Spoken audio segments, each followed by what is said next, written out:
Happy Thursday, everyone. Welcome back into the card closet for another episode. Today's episode is going to be special because it's a video response for Near Mint Musings and his 250 subscriber contest. So first of all, Brent, great channel. Congratulations on the milestone. If you're watching this and you haven't been watching Near Mint Musings channel, or if you're watching but not subbed, go give him a sub. Go watch that content. You're really going to be glad you did. He just does a great variety of things, and you will not be disappointed. I guarantee it. So Near Mint Musings is asking us to show cards that have sentimental value to us or have a story behind them.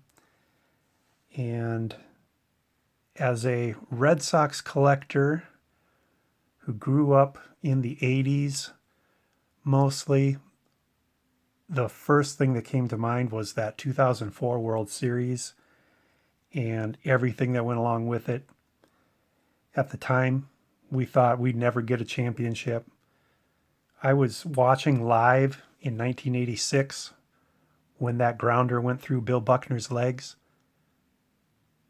I was watching live in 2003 when Aaron Boone, his middle name escapes me at the moment, hit that series-ending home run in the ninth inning.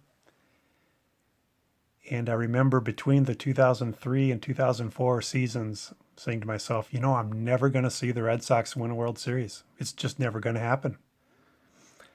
And lo and behold, the next year they won it.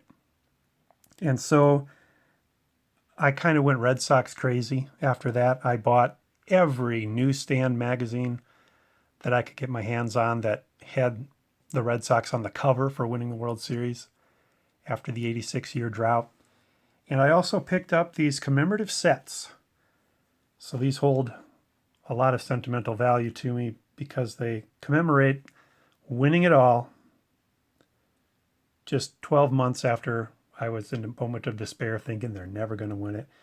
So Donruss put one out and Topps put one out.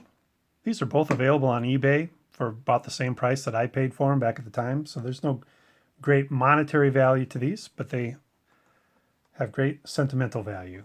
So let's take a peek at the Donruss one first. The Donruss one started out with this big card commemorating the occasion. And then World Series champions little set here. I haven't looked at these in years. So flip through them quick. I know I've got a number of Red Sox fans that follow this channel and are probably watching right now. Just seeing these players should bring back a lot of memories from that season.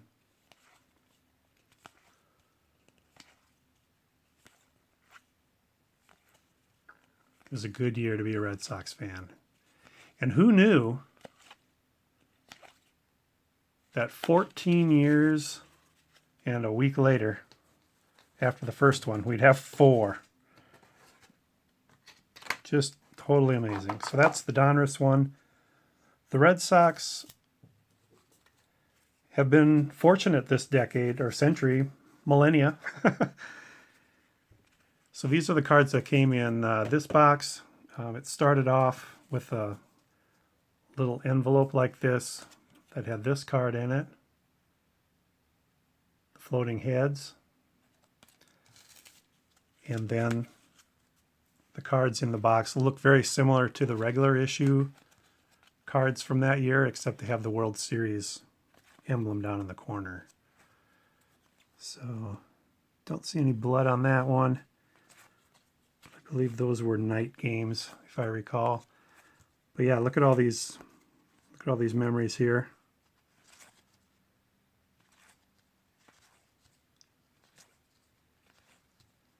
These are playoff highlights, and then we get into the regular players after some season highlights. Then we get into the regular cards. Of course, Big Papi was postseason hero in several of the games, especially in the ALCS against the Yankees. Doug Minkiewicz caught the final out to wrap up the series.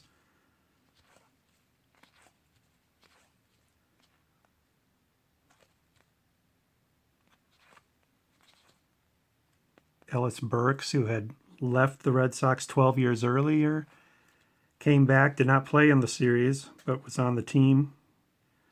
Pedro Martinez, Terry Francona.